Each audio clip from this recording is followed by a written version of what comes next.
Into cybersecurity, there's a ton of content out there, and if you don't know where to start, it can be overwhelming, even paralyzing.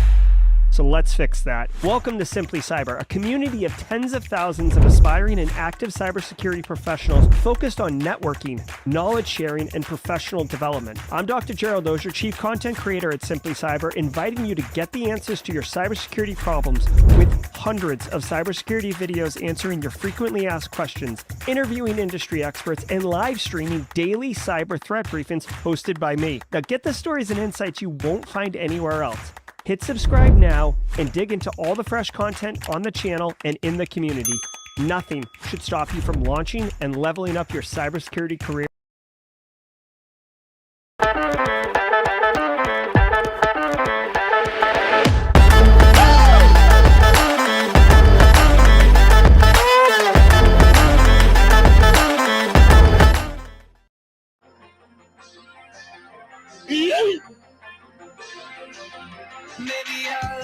All right, good morning, folks. Welcome to the show. Today is Tuesday, November 21st, 2023.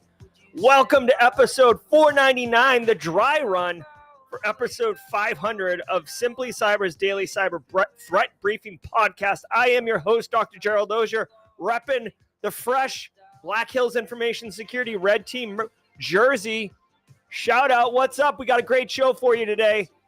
And over the next 45 minutes, me, you, Frank Andriuli, Cafe Pythagoras driving in the car, Marcus Kyler with the Jerry and the Yeet, Sage Knows IT, Divine Dream Divine getting here early, and Chris Young high-fiving her, Gary Sturgiotis repping in the room, Alfredo Hinozos knows what's up, and so does Carol. Hey, Omatola, we're all going to be shredding the top cybersecurity news stories of the day. And I'll be giving my expert opinion and analysis on each of those stories, on what it means to you specifically as a practitioner, on how you can operationalize this information to drive cyber risk reduction for your business stakeholders, either tactically, so like this week. Guys, threat actors, they love themselves some long weekends, some holiday weekends. We're about to walk into one, so hopefully you got your tabletop exercises executed already.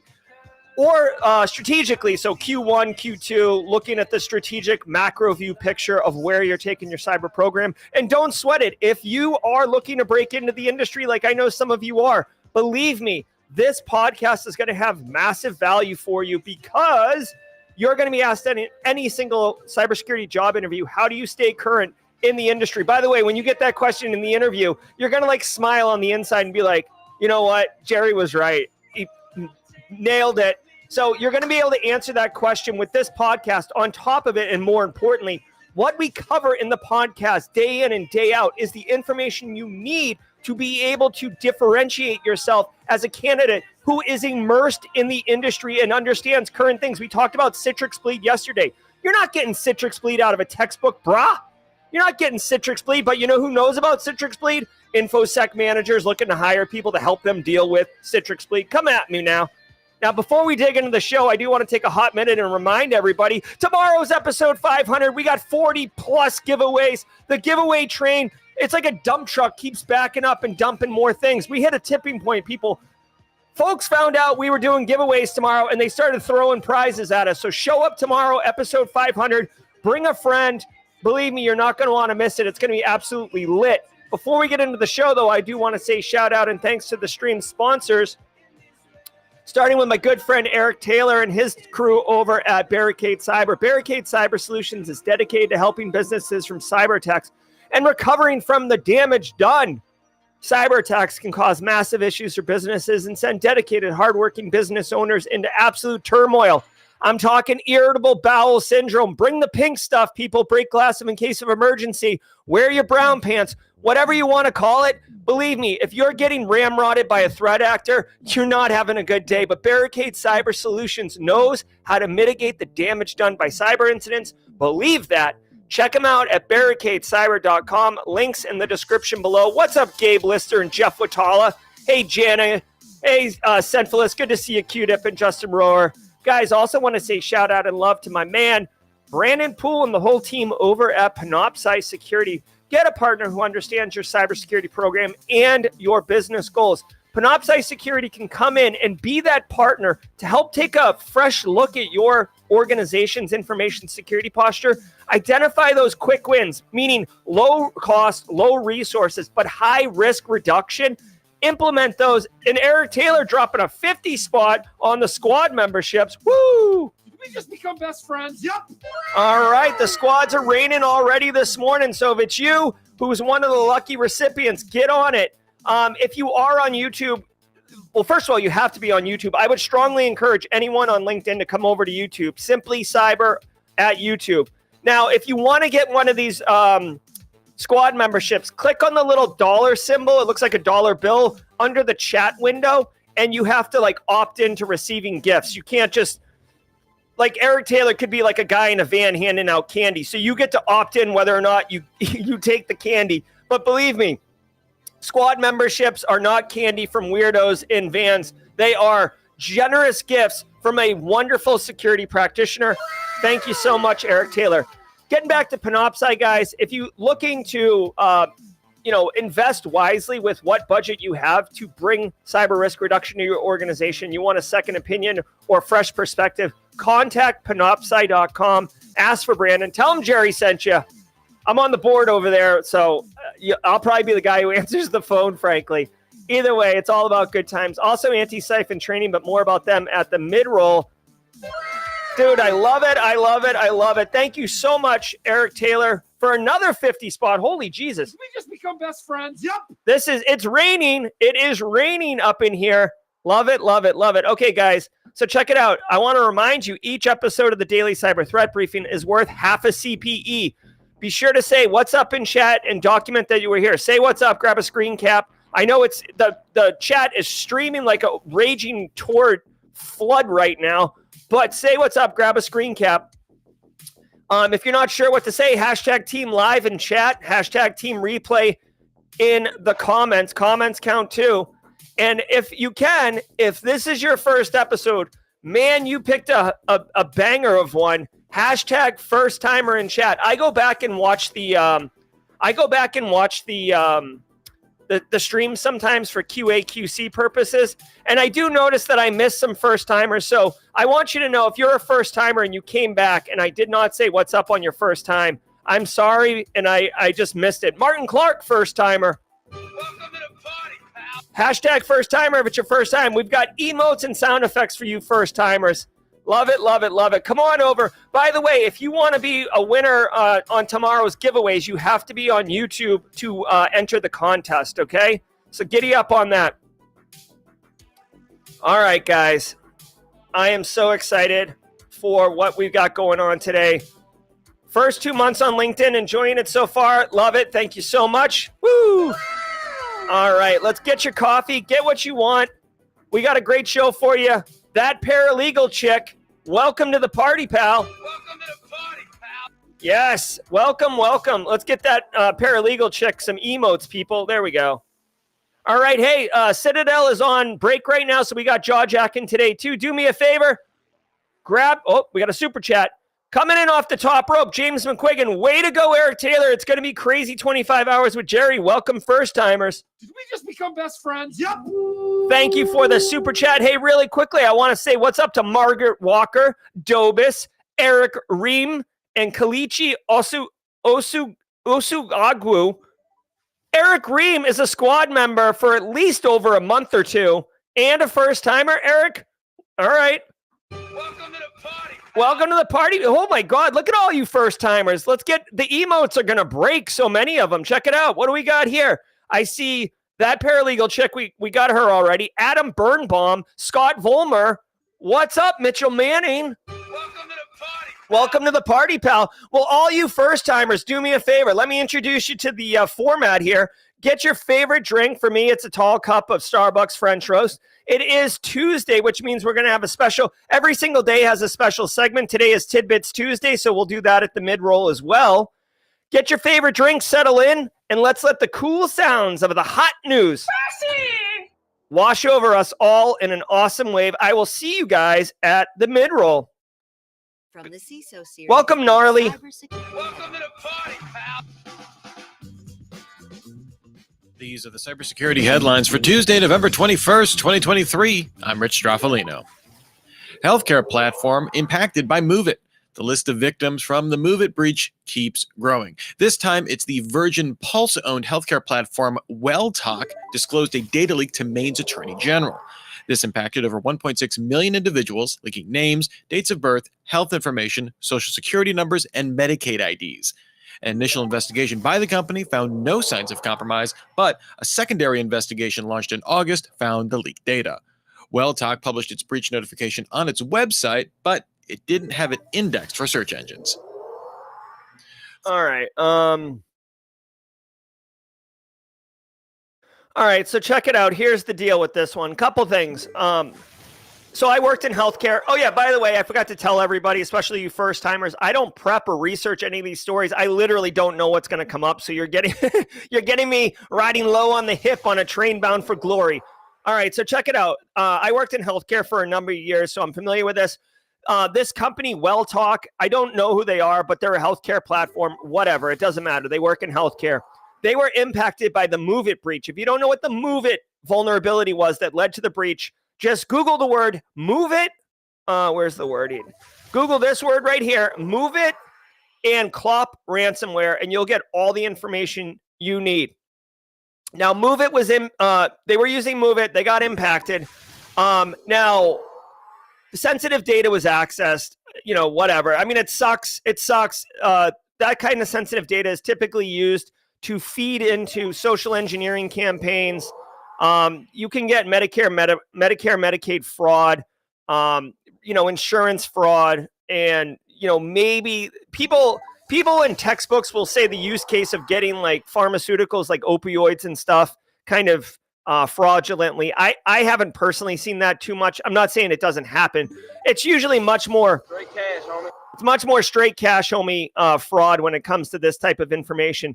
Now, the one thing that I do want to say, and I always like to grab a nugget from these stories and provide context for you guys. Yes, this sucks. If you were one of the 1.6 million people, obviously it's tough.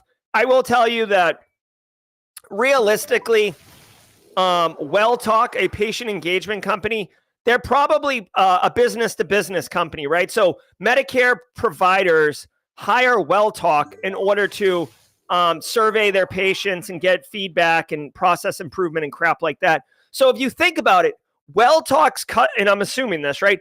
WellTalk's customer base are healthcare businesses, not the patients whose data was compromised. So if you get an email or a letter from WellTalk saying, hey, we take security and privacy seriously, your data was involved in a data breach, blah, blah, blah, blah, blah, and you're like, okay, who the hell is, sorry, Kennedy, who the heck is WellTalk?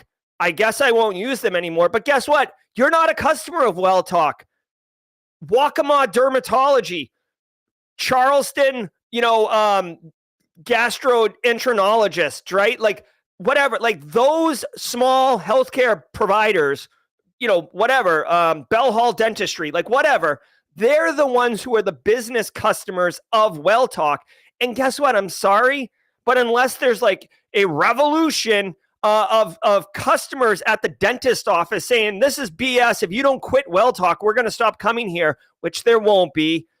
This is a speed bump. This is not impacting anyone's business. Now, having said that, it's not good. But what is the motivation for WellTalk to do anything right now? I will say this. In the United States, when you have a patient medical record breach of 500 records or more, according to HIPAA, you have to disclose it publicly to Health and Human Services. And then the Office of Civil Rights posts your business on Wall of Shame. It's called the breach portal, but everybody colloquially refers to it as the Wall of Shame. And this is it right here. I'll drop a link in chat, right? This used to mean something. It's still here, right? It's still here. And at some point, it's literally going to say, you see these numbers right here, infected individuals. It's this poor bastard. CKF Addiction Treatment Center, 501. Ooh, that stinks. Like right over the threshold. A lot of 501s here. So maybe that's like, they don't know how many records, but they know it was more than 500. Anyways, the point is, at some point, there's going to be a 1.6 million item here. And don't think it doesn't happen. Look at PostMeds, 2 million. 360,000 records. So that's going to be here. This wall of shame used to mean something. Now it doesn't really, but it is what it is. Finally, the thing I'll say is a little bit of trickiness here. Hey, Adam Birnbaum, you know what? We're going to give you a what's up. Welcome to the party, pal. First time on YouTube. Welcome to the party, pal. Okay, so check it out. Hey, let me tell you this. I want to give a little hat tip. This is kind of prickish, but I'm going to give him a hat tip. So when you are breached publicly, you have to disclose it to HHS OCR, as I just said, but you are required by law to make a public announcement in the community that you've had a breach. Now, normally you can disclose it on your website or in a newspaper, like a local paper. I find it funny that WellTalk, the idea is that, people in your consumer base understand it. WellTalk did it on their website, but they included a no index code, essentially like in robots text, kind of, to ignore the web page. So literally, they complied with the law, but then they made it so search engines couldn't find it. You know damn well, all right, sorry, Kennedy, but this one, requires damn well. You know damn well somebody in the business was like, we have to put it on a website. And like the CIO's like, can we make it like so people can't find it? Can we put it in a hidden web page? And they're like, that's probably not a good idea, but we can make it so search engines don't find it. And then hold on. And then they're like, hold on. Yes, that's what they were like. They were like, hold on, we can make it so it doesn't index. Make it so. Yes, do it. So you know dang well that's what happened, dude. No one makes the website unindexable and not searchable by a search engine by accident. That's not the default. In the world of SEO and tech everything, come on, bro. Nice effort, pal. Threat actors find a use for trigonometry. See, your high school math teacher told you. Security researchers at Outpost 24 reported that the Luma information-stealing malware uses trigonometry to measure mouse movements to determine if it's running on a real machine or a sandbox as part of a suite of improvements to avoid detection. Luma looks for a calculated vector angle of less than 45 degrees as a marker of human activity. The malware as a service also added a cryptor to further protect its executable from leaking to non-paying customers. All right. Hey, first of all, C. Rain's first time live. Well, we're being incredibly liberal with the welcome to the party, pal. Welcome to the party, pal. I love it. All right. So I don't know about you guys, but like when I read this story title, I started to get a slight front of forehead headache. No, trigonometry. Okay, so check it out. The story here, if you don't know it, threat actors that write malware, okay, so there's different kinds of malware, right? There's like garden variety malware, then there's more sophisticated malware, and there's capabilities like key logging and hiding and C2 infrastructure and all this other crap, persistence, lateral movement, whatever. Now, what you may not know is a lot of more sophisticated malware actually knows that it's going to be analyzed by people like me and Anusha and Christopher Young and Angular, right? They know it's going to be analyzed by this. So they make anti-analysis capabilities to the software. And that's like... for a simple example, many security researchers, right, they will be running IDAPRO or Ghidra, right, which is a disassembler. It's a very popular tool. They'll be running a Pate DNS. They'll be running VMware. They'll be running, what's another good, I don't know, PE or like Cuckoo Sandbox or Joe Sandbox or something. Anyways, there's like known softwares that only security researchers use, right? Like Carl's not running a sandbox environment on his desktop. And if he is, what the hell? Sorry. I am loose today. I dropped an A-bomb on stream yesterday, and all of a sudden I'm in port for 2 days only. Sailor Jerry up in here. So Carl's not running analysis tools, so threat actors know this. So, but you can't run software on a Windows machine without running processes, right? It's basic computer science, right? Like you need access to memory. You need to be able to load things into memory and get it on the processor for instruction execution. So you can't hide that you're running a sandbox. And threat actors, their malware, one of the first things they're going to do is launch and then look at running processes and evaluate if these softwares are running in the on the computer. Now, obviously, there's anti-analysis techniques, right? So we make the softwares that we use for analysis look different, so threat actors can't see it. Whatever. So here is a new advancement, and I like it. Okay, but here's the deal. They are using trigonometry to basically look at the mouse movements to see if it's genuine or if it's, fabricated. And I'm assuming that the mouse movements have some type of like repeatability or some type of like non-human looking vibes. If you look, here's the deal. If you look at behaviors of a computer and behaviors of a human, the human looks like a squiggly hot mess line. Like humans are very unpredictable. They're erratic, whatever. If you look at a computer, it's like boop, boop, boop, boop. It's like very predictable, very measured, very computer-like, right? And that's what Luma Stealer is doing. So, I mean, not that I like threat actors, okay? Not that I like my threat actors. Amy Devine aced her last final. Yeah, Amy. Nice. Anyways, I don't like threat actors, but I am going to say anytime I see some of them do something really cool, I do a hat tip. You guys know that I do a hat tip. This one, clever, little bit of a clever bit of malware anti-analysis evasion. Okay, way to go, threat actors. But guess what? We're on to you, boo. We know about your trigonometry tricks. We got you. This is easy to circumvent. You just introduce like even more randomness into the mouse movements and boom. What's happening with OpenAI? A lot has happened with OpenAI, especially over this past weekend, given the company's close relationship with Microsoft and plans to integrate OpenAI tech into products like Security Copilot. It's worth understanding. On Friday, OpenAI's board announced that it fired CEO Sam Altman, saying a lack of candid communications led to the board losing confidence in him. OpenAI co-founder Greg Brockman left as a result. The company named CTO Mira Murati as an interim CEO, and then later named former Twitch CEO Emmett Shear into the role. Over the weekend, numerous OpenAI employees either announced leaving the company or showed support for Altman on social media. Altman revisited OpenAI over the weekend, with The Verge and others reporting the board sought to bring him back as CEO. However, late Sunday, Microsoft announced it hired Altman and Brockman to lead a new AI research team. OpenAI staffers sent a letter to the board saying that Microsoft offered them positions in this new division and promoting for the return of Altman. Microsoft says it plans to keep partnering with OpenAI. Yeah, it's a lot. I didn't even get all that. My head hurts based on that. So I haven't been following this.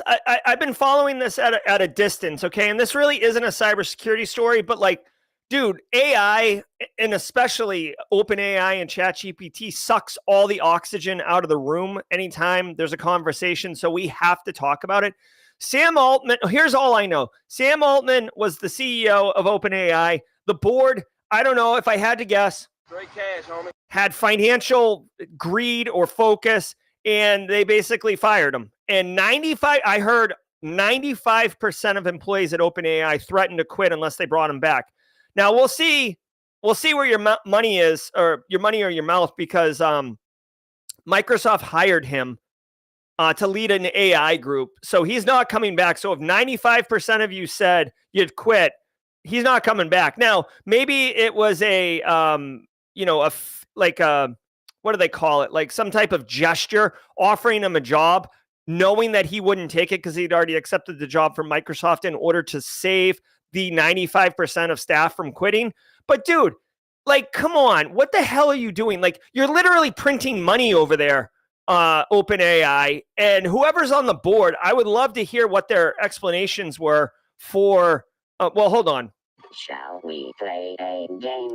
Microsoft invested like $49 billion with a B dollars into OpenAI. Microsoft, as far as I know, owns half of OpenAI. So Microsoft hiring Altman to take over and lead their AI group makes sense because guess what? Like Altman almost kind of like moving shells around like a shell game. Sam Altman's definitely involved in OpenAI still now under this new role. He might even be executing some type of leadership and strategic advisor to OpenAI without having to answer to the board. So he might have the best of both worlds. He might he might have all the power without any of the BS of having to deal with board. I just want to mo money. Straight cash, homie. Love it. If you guys, hey, if you don't have gray in your hair and you don't know what in living color is, allow me to introduce you. It says like cutting edge comedy back in the day. All right, let's keep going. If you have any comments on OpenAI and Sam Altman, please drop them in chat or let's do it at Jawjacking. Admittedly, this is a topic that I'm not super well researched in because honestly, I spend 98% of my time focused on cybersecurity. While this is interesting, I only give 2% of my time and thought to anything other than cybersecurity, professionally speaking. Obviously, I spend a lot of time with my family. But anyway, so I'm open to any thoughts on this. By the way, fun fact, J-Lo was a fly girl. CISA launches infrastructure pilot.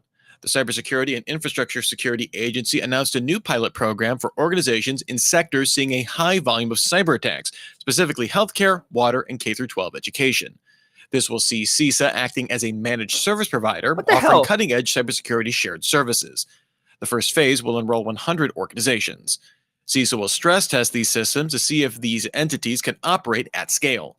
CISA will also host information sessions and roundtable discussions regionally to help spread awareness of the need for this initiative. Oh my God. All right. So we're at 8:27. For those who are first timers, I love hitting 8:30. I love hitting the bottom of the hour right as we go into the mid-roll. It I don't know how to explain it, but it just like hits so well for me, just like a great cup of coffee. And I think we're going to do it today. All right, so check it out. CISA, yes, look at the Jen Easterly's flow in. Hey, Jen. Hey, girl, hey. All right, so I'm a huge fan of Jen Easterly, okay? She's the director at CISA. CISA is launching a pilot program. They're going to enroll 100 companies into this cutting-edge service. Cutting edge is subjective and so markety that it's annoying, but whatever. Cutting-edge service for critical infrastructure. Now, a couple things here. One, they said they're helping the most targeted agencies or organizations within critical infrastructure. First of all, I guess manufacturing isn't technically critical infrastructure, but manufacturing is the one that hits the most. Okay. Now, second thing, and this is my hot take. Let's splice in some tinfoil hats for Jerry. There we go. Me and Jen. So check it out. Here's the interesting thing. They're going to focus on healthcare, water, and K through 12. So if you work in water, I'm looking at you, Justin Gold. You may want to giddy up on this if you can. Get a help. Guys, CISA is offering basically free information security services, possibly training, possibly leading into tabletop exercises, whatever, to help you deal with the impact of ransomware. Now, here is the TLDR. They say healthcare, water, and K through 12. Here's what I want to tell you. K through 12 and water, fine.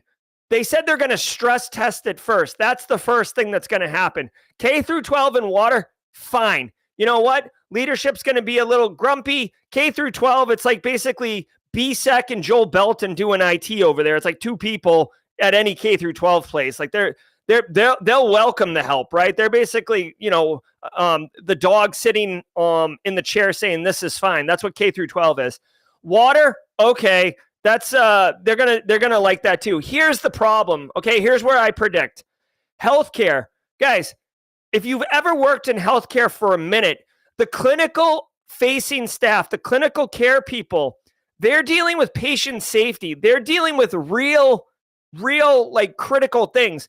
if you're going to stress test a healthcare organization by basically overwhelming them, and I get it, the argument is a threat actor is going to ransomware us. They're not going to give a damn whether or not someone's on the operating table. They're not going to care if there's a Da Vinci doing surgery on you with a physician in Germany operating the panel as they're getting cut into in Moncks Corner, South Carolina. Yes, I hear you. I hear you. But if you can control it and you're going to say we're going to stress test it, you're going to get so much pushback from the clinical side, from the chief medical officer, from the chief executive officer, from all the people who are not in IT or InfoSec, unless you have the strongest, and I mean like political capital-wise, the strongest CISO and CIO who are basically locked arm in arm and say like, we're going this way. This is not going to work. You're going to stress test the healthcare org and you're immediately going to lose. You're going to, like, if you push it over, if you knock it over and there's any impact to patient safety, it's going to be a nightmare PR story. There's going to be lawsuits and you're going to lose, it's a complete erosion of information security's goodwill towards servicing the healthcare business. Okay. That's my hot take on this one. Again, for better or worse, I get it. This weekend, long weekend, threat actors are going to threat act all up in healthcare. And when you deal with that, it's going to suck. But if you voluntarily do it and announce it's going to happen, people are going to have tummy troubles about it. And if anything negative comes of it as a consequence, other than like, oh, we weren't prepared, or oh, it took forever, whatever. If you knock something over, it's really going to be a crap show. All right, it's 8:32. I went over. God. And now a word from our sponsor, Egress. People are the biggest risk to your organization's security, and they are most vulnerable when using email. Egress is the only cloud email security platform to use an adaptive security architecture to automate threat detection and response for advanced phishing attacks and outbound data breaches, tailoring the experience for each user based on their real-time risk score.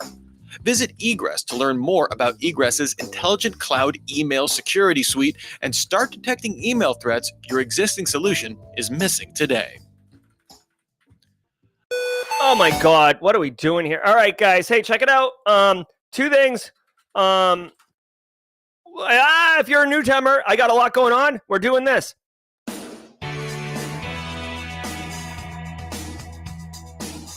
All right, guys, I hope you're getting value from the show, episode 499. If you are getting value, holla, holla, holla. Why do we never really hear about these threat actors getting caught and taken down? I don't hear much at all. Zach Choate, it happens, buddy. Catch me at Jawjacking. Catch me outside, how about that? Zach Choate, catch me at Jawjacking. We'll talk about some examples, okay? All right, guys, hey, if you're getting value from the stream, hit the like button. It goes a long way for helping other people find the stream, okay? Hit the like button. It helps other people find the stream. We're at 390. DM a friend and ask him to jump in over here. Let's get this baby over 400 this morning. Guys, let me say shout out and thanks to the stream sponsors again, Barricade Cyber, Panoptcy, and Antisyphon Training. Guys, Antisyphon Training led by John Strand and the team over at Black Hills. We do have a John Strand emote, 200 new squad members. That's what John Strand is. Antisyphon Training is disrupting the traditional training industry by providing cutting-edge education to everyone, regardless of financial position. You see all these Black Friday prices? You know what you're not going to beat on Black Friday? $0 for these courses. $0. And it's not a Black Friday deal. It's an everyday deal. Go to the link in the description below. Go to the Antisyphon Training. Go to the training, pay what you can training link. I know it's a couple extra steps, but guess what? It's costing you $0. So taking an extra step, that's fine, right? Pay what you can and then look at the calendar of upcoming activities.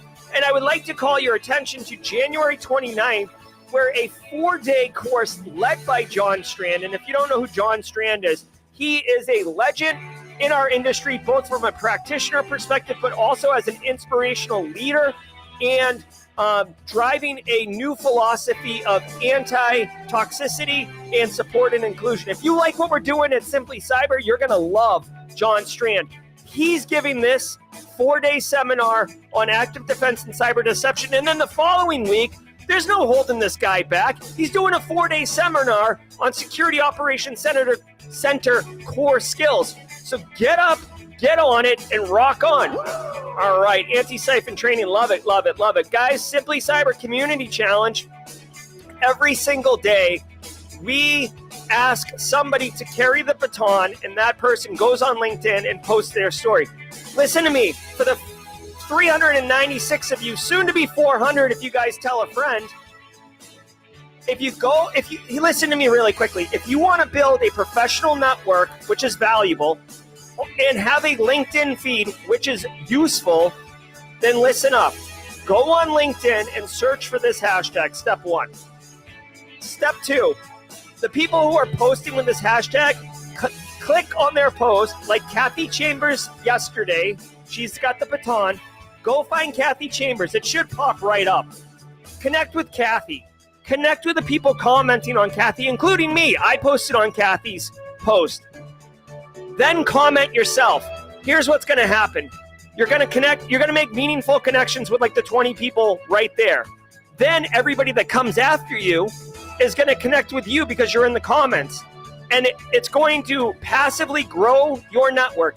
If you spend 5 minutes a day for 2 weeks, I promise you, your LinkedIn network will explode, and it will be like-minded, supportive cybersecurity professionals posting good content. It's an absolute hack, and it's an absolute massive value for 5 minutes a day. So if you want that, jump on board and giddy up. Hashtag Simply Cyber Community Challenge. We're going to, 413. Wow, nailed it. All right, guys. Kathy Chambers will be joining us later on in the show. So we'll get her to tag somebody later. Guys, Tidbits Tuesday. Every single day of the week, I share a personal story with you. Or every single Tuesday, I share something special or personal or whatever, just to see if we resonate. Last week, it was how much I really, really like assigned seating in movie theaters. How when I grew up, it was basically Mad Max and Thunderdome. You'd have to get to the movie theater early, fight people. Dude, forget about going to get your popcorn refilled. It was just absolute chaos. And I love assigned seating. I wanted to share a quick story with you for this Tidbits Tuesday. I'll try to make it as quick as possible. Growing up, my dad was a Marine, a U.S. Marine Corps Marine, okay? He always kept an axe handle, so like an axe, but he kept a hickory axe handle in his truck, in his pickup truck, always in the back seat. And I remember when I was like 7 or 8 years old, by the way, this is the 80s, so no judgment, okay? This is like no seat belts, people smoking in cars with the windows up, back seat of the station wagon facing backwards. Okay, so like it's the 80s. There was some weird stuff going on, okay? Anyways, I remember asking my dad, why do you carry this axe handle all the time? It's like if I get in the back seat, like it's in the way, I got to move it.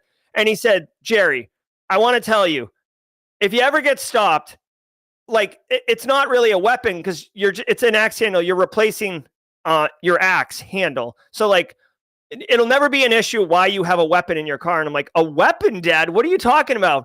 And he's like, oh yeah. He's like, check it out. And he goes, check it out.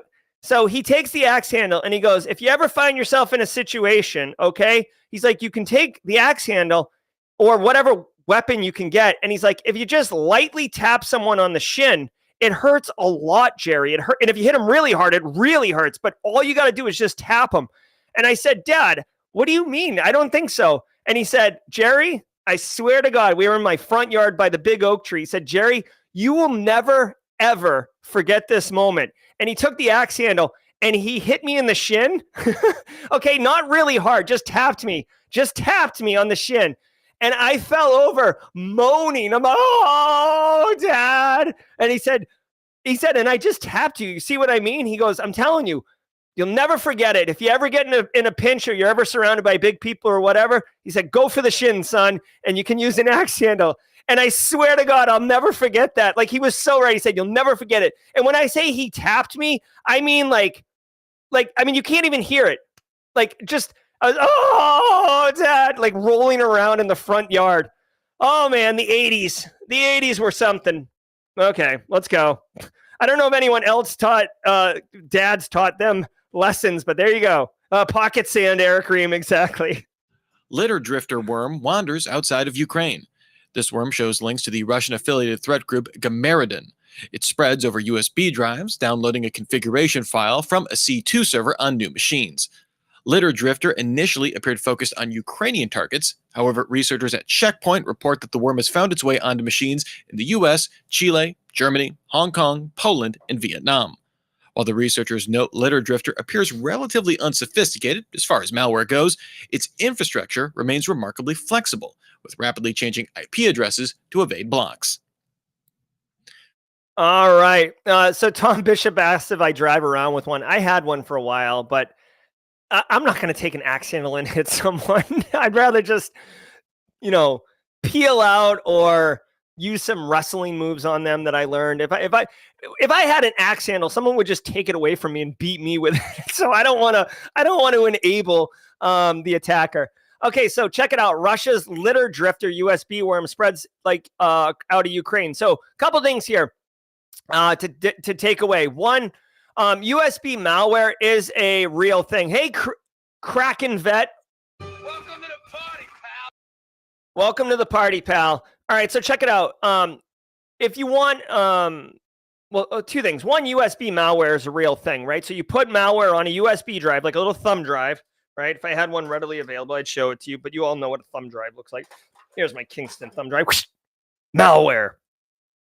Then you throw it in the parking lot, right? Or you mail it to somebody. Or you give it away at your booth at a conference. And when someone plugs it in, it infects the machine. Think of a rubber ducky, all right? You write nudes on it. You write, payroll. You write promotions. You write Bitcoin wallet, whatever. You write on it and people plug it in, okay? Once it launches, if auto run is running on the computer, it spreads, okay? Now, this is a worm, okay? To use a key term, worms spread on their own. That's what they're like worming across. So they spread on their own. Look up the Morris worm if you want the OG worm from Robert Morris back in 1988, Cornell University. Brought the internet down. Way to go. Way to go, Robert Morris, bringing the internet down. So here's the problem. A worm, once you launch it, it's in the wild, right? You don't know what's going to happen with this thing. And you can put controls in place to kind of control its spread, but you can't factor everything. And humans are fallible, and humans don't consider all the fringe use cases. And this little litter drifter is now spreading beyond Ukraine. Russia wrote it. Russia's in a land war or whatever. Or Russia's in a war with Ukraine, right? Obviously, everybody knows that. But it's spreading now to US and other country. I just want to point out, I don't know what this particular malware does. Obviously, in 2023, we're a lot smarter. We can have IOCs looking for this. We can kind of protect from it and see where it goes. Stuxnet, Stuxnet, Stuxnet was a malware USB worm. Very, very, I don't know if it was a worm, but it was USB-based malware. Very powerful stuff. United States and Israel, I think it's been attributed, like, if it's not, it's like everybody says it is, and I believe it is. So it's either confirmed or it's highly believed. US and Israel attacked Iran's nuclear enrichment facility and destroyed Natanz using Stuxnet, and Stuxnet broke out and got going, and it was very, very powerful. So you just got to be mindful of these USB worms when you launch them, because they can get out, and when they do, yikes. The final thing I'll say about this is, yes, you can write it as best you can to not spread outside of the target area. But what I do want to tell you is that a couple clever ways. We talked earlier about malware that had what was the malware? The Luma Stealer malware does anti-analysis doing trigonometry. I want to just tell you, there is common ways that threat actors or malware authors will help kind of protect in basic ways. And the number one way that I want to share with you, just to kind of let you know how sophisticated this malware can be, because it's not just about detonating the malware action on objective. There's also controls that threat actors put in their malware to control. And the number one way, just to share it with you, is that a lot of Russian-based malware will look at the language the keyboard is in or the operating system is in. And if it is in Cyrillic, or if it's in a Russian-based language, the malware will terminate itself. And the idea is that if it infects an English-speaking person's computer, the malware is buck wild and it's like tentacles flopping out of the petri dish. And if it's a Russian-based computer based on the language of the system, then it'll terminate itself so it does not infect a Russian computer. That's a basic way to do it, but it does illustrate the point of how threat actors are putting in checks and balances to hopefully make sure that they're targeting their intended victim instead of just going YOLO and hitting everybody. Google shares roadmap for third-party cookies. Oh, by the way, BSEC shared this in chat. Let me share this with everybody. If you're interested in learning more about Stuxnet, which, by the way, as far as I'm concerned, Stuxnet is a seminal event in the cybersecurity history, cybersecurity industry. Stuxnet is a seminal event. You should know about Stuxnet. You should understand at a high level what happened, how it happened, and go from there. I will point out, I haven't said this in a while, but Nicole Pelroth's book, This Is How the World Ends. Oh my God. This Is How the World Ends is a phenomenal book, If you have read it, you know what I'm talking about. And if you haven't read it, it's definitely worth putting on your Christmas list. It is phenomenal. As part of its ongoing and covers Stuxnet. The Sandbox initiative, Google revealed its initial plans to gradually move away from third-party cookies. In early 2024, it will start testing blocking cookies in Chrome for about 1% of users, ramping up blocks throughout Q3. The company will allow users in this time to make temporary exemptions for sites still requiring cookies. Google plans for advertisers to use its Privacy Sandbox APIs for ads going forward. Chrome remains a bit of a laggard with third-party cookies. Safari and Firefox already block them by default. All right, so this sounds like a good thing for privacy. Google's blocking third-party cookies. We'll see. I actually saw, I have to confirm it, but I saw in my news feeds or whatever that Chrome was going to start preventing ad block extension from working and uBlock extension from working or something like that. If that happens, I'm switching to Brave. But this particular story is saying that they're going to block third-party cookies in Chrome. That's the deal, guys. People use cookies. People use pixels. People use all sorts of way to track you. It may not say that Luke Canfield went to this website, but it will say that this user, unique ID went to these websites and did these things. So it doesn't matter. They don't, like, with all due respect, they don't care that it's Luke Canfield's name, Luke Canfield. What they have is a profile and a persona of the user. Luke Canfield's behind the keyboard, but the user and what they go to and what kind of content they consume, so they can sell it to advertisers. Straight cash, homie. Get paid. It's all about that data, man. All about that cash money. So they'll sell it and they'll say, hey, this particular user or this group of users typically go to these websites and do these things at these hours so you can target your advertising. Google's basically blocking third-party cookies. Here's the deal, okay? Cynical Jerry, here we go. Let me get my tinfoil hat on. Whoops, not AI hat, tinfoil hat. Here is my thing. I don't know what the angle is here, okay? But Google makes an A-load of money selling data, okay? If they're blocking third-party cookies, then they are losing money. And it sounds righteous to say, oh, we love our people, we love our customers' privacy, privacy, everybody, you're the best. But guess what? Privacy and blocking third-party cookies, how much do you guys pay to use Chrome? Correct, $0. So Google's not in the Google's a for-profit, publicly traded company. That's a Fortune 5 company. They make straight cash, homie. They make A-loads of cash. They're not in the business of philanthropy or, you know what I mean? Like this story, while it's good for us, smell it. Something, this has got like 3-day-old fish stink lines coming off of it. I don't know what the angle is. Someone in chat has a theory. Let me know. But like, I don't know what the angle is, but I'm telling you, Google doesn't do anything unless it makes them money. So if they're doing this, my suspicion is they're making money somewhere else. Hold on. Jeremy Hudson. Is it Hudson? Hold on 1 second. Let me look at this. Yes, Jeremy Hudson coming in hot. Let's recognize Jeremy. Did we just become best friends? Yep. Round 2 of interview, junior security analyst, team interview, yes. Intercompany department transfer, yes. Internal, very nice. If I can land it, just a thanks to the channel for helping me get this far. Bro, Jeremy Hudson, straight crushing it. Love it, love it, love it. Congratulations, and hey, good luck. Not good luck. I don't say good luck. Best wishes on your team interview.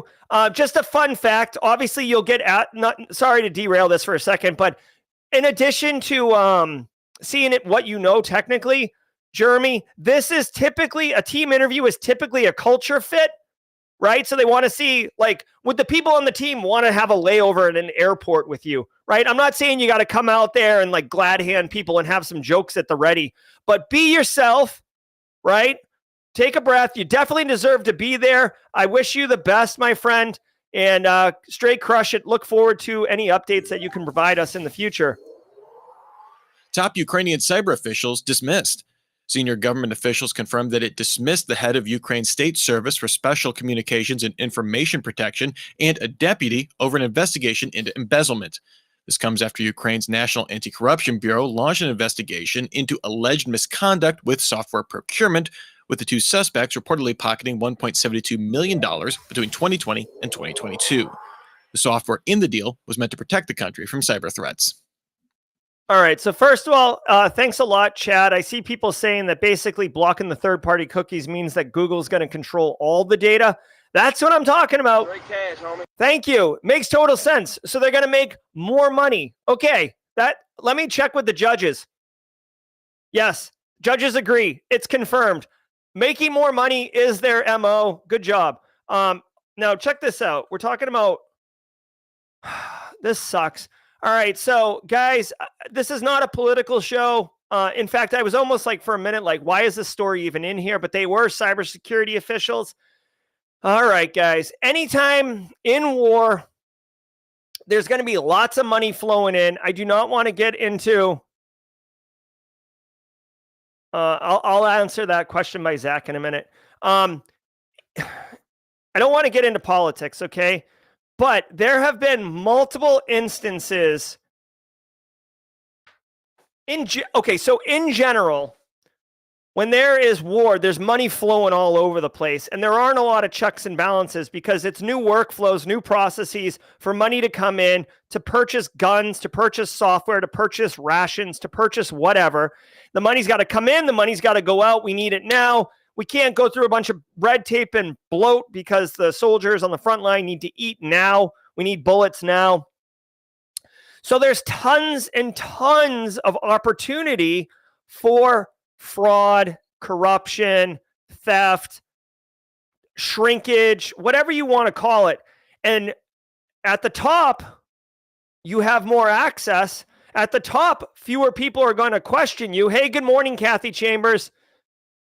At the top, people aren't going to question you. And this is not the first. If you guys remember, like the equivalent of like the Department of the Secretary of the DOD, like the equivalent of that in Ukraine had already been dismissed like 6 months ago for similar charges.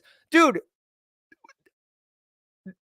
different countries are sending tons of money to Ukraine for support, and you'd wish that they would use it legitimately. But when given the opportunity where no one is watching you, guys, it's the middle of the night. There's no cars around. You're in the middle of nowhere, Indiana, and you pull up to a 4-way stop and there's a stop sign. Do you stop? Right? No one's there. There's no police. There's no cars. There's no risk.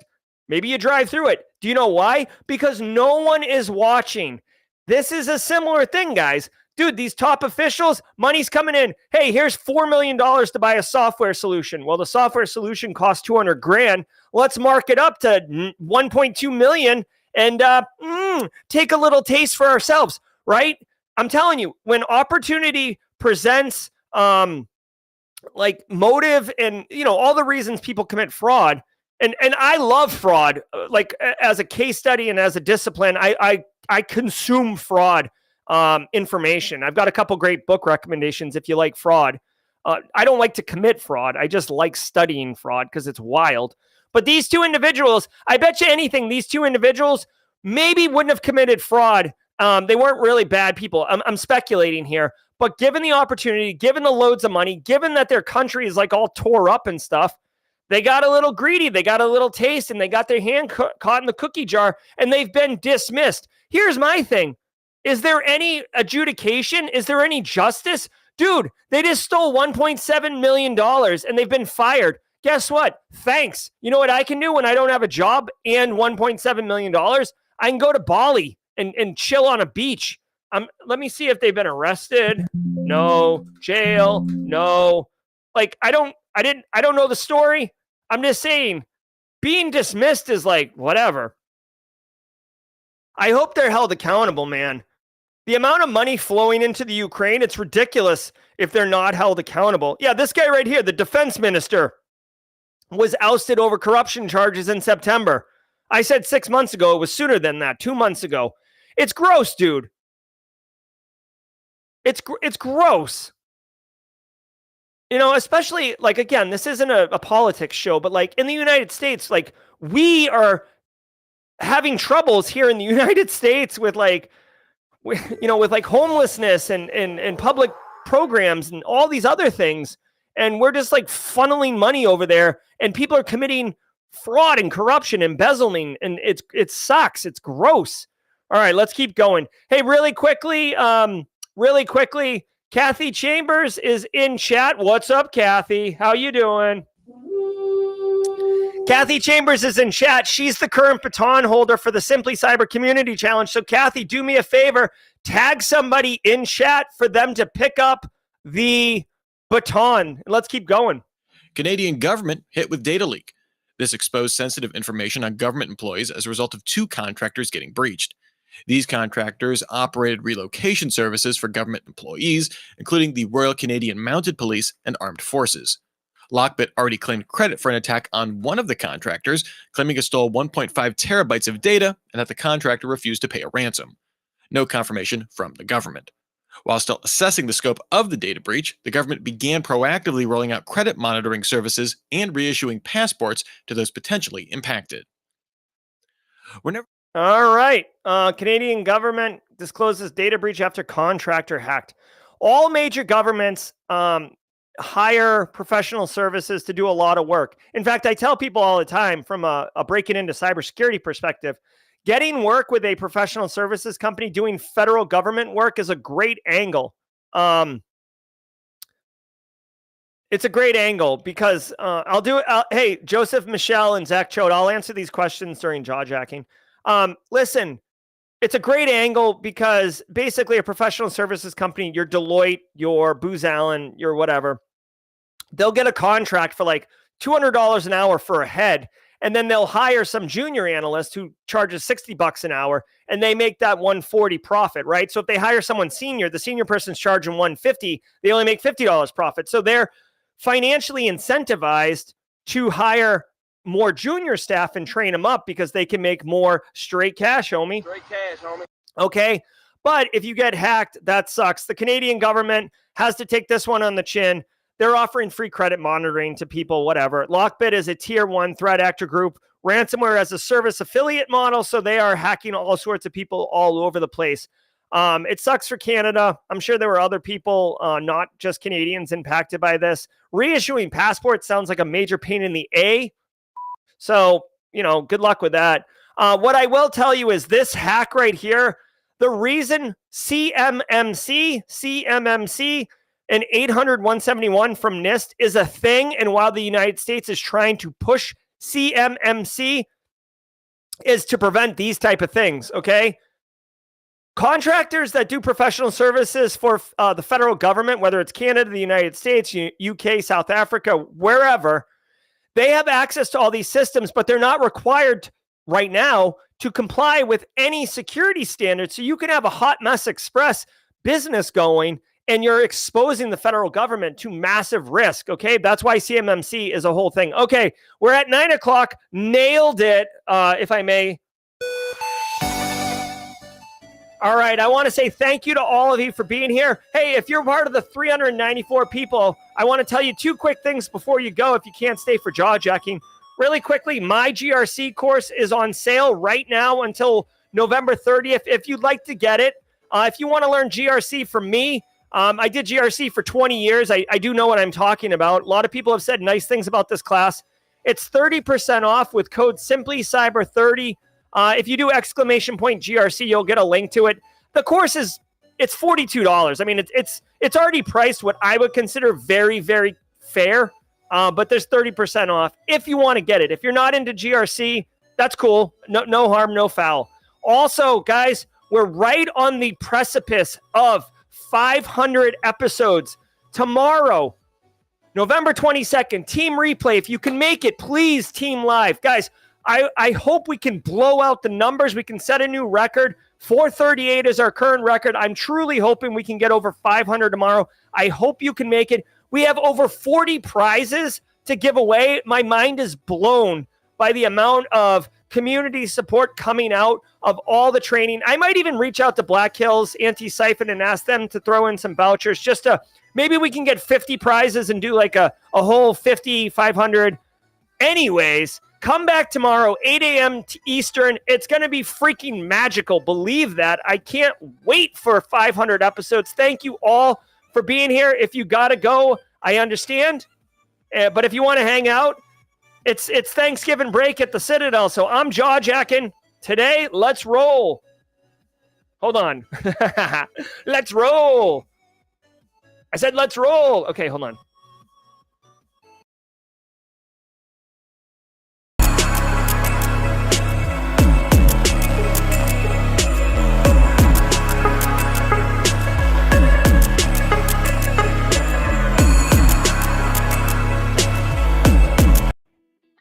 All right, what's up, everybody? Welcome to Jaw Jacking. I'm your host, Jerry Guy, a.k.a. Dr. Gerald Auger from the Daily Cyber Threat Briefing. Kathy Chambers is looking for someone to take the baton. Who would like to share? Who would like to share in the Simply Cyber Community Challenge experience? Holler at us in chat. Would love for you to take advantage of this amazing opportunity. By the way, just shout out to Kathy Chambers for her post on LinkedIn. It was absolutely phenomenal. All right, so let's talk really quickly. Zach Choate asked the question, is a panel interview the same as a team interview? The answer is, it depends, okay? I would almost, if I could draw it up quickly, I would. Think of a panel interview could be a team interview, right? It's like a Venn diagram with an inclusion. You could have a panel interview with people that are not going to be on your team, right? So you could have a panel interview with like the CEO, the CFO, the CIO, and legal counsel, right? Say you're going for a chief information security officer job, right? So you could have that panel, and they're trying to see who you are and what you do and how it relates to their world and what your philosophies are. But then the team interview, again, to use the CISO as an example, it might be the direct reports, like your director of SecOps, your director of GRC, your director of vulnerability management, right? Let's do another example, since not everybody's going to be a CISO. Say you're a GRC analyst 1 and you're going in for a job, or what was Zach's or somebody? Germany was doing Jeremy. Oh my God, I got a head injury right now. Jeremy was doing a level 2 job, okay? So let's say level 2 job. So Jeremy goes in for a level 2 job. He could have a panel interview where he's meeting with like a network engineer, a Unix engineer, somebody on the Windows team, somebody on the endpoint engineering team, somebody in help desk, and you're meeting with them. And the idea with that one is these are people that you're going to be interacting with in some capacity who have different perspectives and vision on what, are you a good fit? And can you, how do you bring value and everything like that? The team interview could be a panel interview as well, but then you're talking about like the people who are on the GRC team or the people who are in the SOC. Usually the people you'll be working with day in and day out, those meetings and interviews are more focused on cultural fit, right? Like, could I spend 2 hours in an airport layover with this person? Is this person boastful? Is this person arrogant? Is this person give a crap about being here, right? Those are the kind of questions. Yes, if they ask you like, what's a SIM, or a fish comes in and what do you do with it? If you're like, I don't know, but I've got great jokes, like you're not going to get the job, right? Obviously, you've got to be able to perform, but those team ones are like that. Hopefully that answers your question. Good morning, Jesse Johnson. What the hell? Sorry, Kennedy. Josh Mason, already having his first exit. My man. Here we go. We get this one. First of all, Josh Mason, congratulations. Let's do this.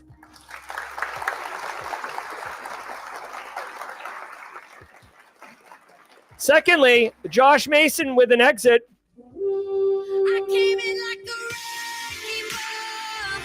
Way to go, Josh Mason. So happy for you. Congratulations, Josh Mason. That is a phenomenal update. I'm so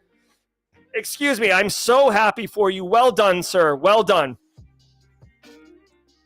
All right. Hey, Kathy Chambers, our very own Kathy Chambers, community member, has passed the baton to Anthony Carlos Omisor. Anthony Carlos Omisor, look forward to your post. And Anthony, if you can, come back for the 500th episode. We're going to have massive amounts of people up in here, and we would love for you to pass the baton tomorrow. So cool, Josh. So cool. Let's see. Zaytel Pa says, first timer, got to run for class. Well, hey, Zeta, I know you ran for class, but here's a retrospective. Welcome to the party, pal. Love having you. Love having you here. Let me see. Just looking through chat really quickly, mod chat. All right. Oh, guys, we got so many prizes tomorrow. It's insane. I can't wait. I got news for you. We're going to be doing the Try Hack Me Day 5 of Advent of Cyber. I'm going to be filming it right after I get off the stream with you guys. I got my shirt. Hey, Kathy Chambers. ACI Learning's giving away 1-year subs with labs. Absolutely. It's I will tell you, the ACI Learning prize is one of the juicier prizes in the prize pack. I almost wish I could do do you guys remember old school Wheel of Fortune? Or there was like a kids game show where like in between rounds you'd win money and then they would just show like this room full of toys and prizes and you could like get whatever you wanted. Rex Cognito with a super chat. Did we just become best friends? Yep. Great jokes won't get me the job. Well, I'm up the creek. LOL. You got this. I want to show you guys something. Got my Advent of Cyber shirt. I'll be wearing this. Advent of Cyber. I'll be wearing this to film right after I get off the stream with you guys. Super excited. Just to share with everybody, I'm doing day 5 of Advent of Cyber officially, like the recorded video, but I announced it yesterday and I'll announce it again today. I'm going to be doing a live stream maybe I announced this, I don't know. I'll be doing a live stream every single day in December for live Advent of Cyber rooms. I'm not going to look at the rooms. Again, I love going raw, okay? So I'm not going to look at the rooms in advance. And I'm going to go live every single day at the same time. I'm thinking noon Eastern time. I'm going to go live and we're going to do the room, the day before's room. Okay. So December 1st, we're going to do the preamble rooms, right? So like, there's like 7 tasks to like introduce you and get you up and running and everything like that. We're going to do those on December 1st. And then on December 2nd, I'm going to do day 1 of Advent of Cyber. On December 3rd, I'm going to do day 2 of Advent of Cyber. The idea is that I don't spoil it for anybody. I don't ruin it for anybody. So I want to be 1 day behind. B-Dubs is getting an Advent of Cyber shirt. Excellent. What is this? Oh my God. Yeah, this is what I'm talking about right here. Look at this. Dude, the 80s were a wild time, bro. Look at this. What do I, computer, change screens. Look at this. This is what it used to be like back in the day on Wheel of Fortune. Like, I mean, this guy's got like porno glasses, but like, dude, you literally used to be able to like go through you get a jet ski, get a soccer ball.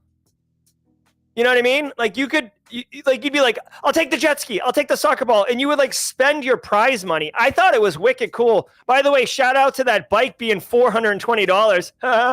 If you know what I'm saying. All right. Thanks for the quick meme, Kimberly. What else we got, y'all? Let's talk. Hi, Jerry. New to your community and looking forward to when I get to tell you I got my first job in the field. Hey, Six Spades. Welcome to the party, pal. I'm also looking forward to when you can tell me that you got your first job in the field. Best wishes to you. You're going to straight crush it. Ellery Dora. I know. Hold on. Can we get a zoom in here? Why am I all fuzzy? Computer, snap on me. Thank you. Ellery said, I thought you were taking a break in December.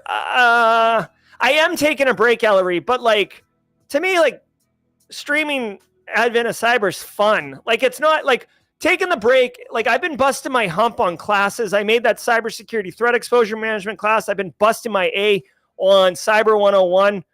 I don't know, Ellery. Maybe you bring up a good point. Maybe I do need to chill out. I don't know. We'll see. Paris Gatsby's reading Tracers in the Dark. Any recommendations after that? I got one for you. And my favorite Thanksgiving food. My aunt makes this, like, it sounds gross, but it's good. It's like red Jell-O, and it's got pecans and real fruit in it. I like it. All right, so check it out, Paris Gatsby. I got your next book. And I'm assuming you've read This Is How They Tell Me the World Ends by Nicole Pelroth. So this is the next book. Hold on.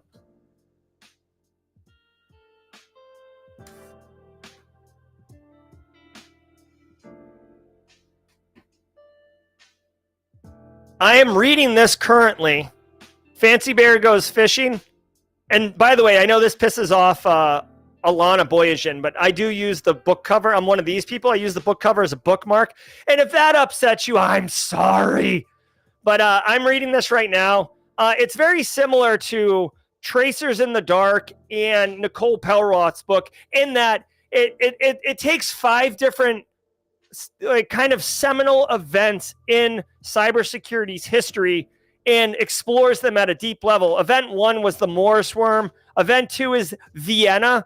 It's a piece of malware that basically spread quite wildly. I haven't read into the future things, but this book recommended by our very own Jenny Housley a couple months ago, and I bought it. I like it. I hope you guys enjoy it. If anyone's read this, please drop a comment in chat or in the replay comments. Would love your thoughts on it.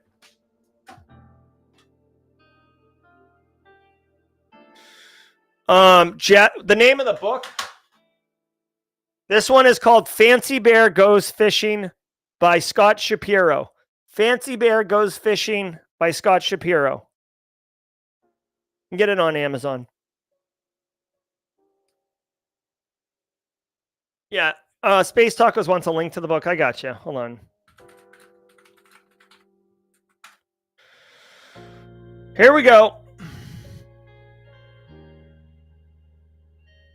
Here, I'll get an affiliate link. There we go. There we go. This is an affiliate link. All right. What do we got here? James. Is this James McQuiggan? James McQuiggan with a 50 spot. Damn! Did we just become best friends? Yep. All right, James McQuiggan, what do we got here? Simply Cyber, kudos for the continued success of Simply Cyber. Proud to be part of this community. Working my way up to hit $500 super chat in the next 24 hours. Dang! Thank you so much, James McQuiggan. Did we just become best friends? Yep. Guys, if you're not connected with James McQuiggan on LinkedIn, I absolutely strongly encourage it. He was the MC for track 2 of SCCon. I met James McQuiggan for the first time last year, and I literally feel like I've been friends with the guy for 20 years. Such a good person. All right, so I'm reading mod chat here. You're going to be like Christmas chocolate calendar, but instead of getting a piece of chocolate each day, we got to try Hack Me Room. Basically, Alpha Sierra. It's just going to be chill. You know what I mean? Fire up the live stream and get going.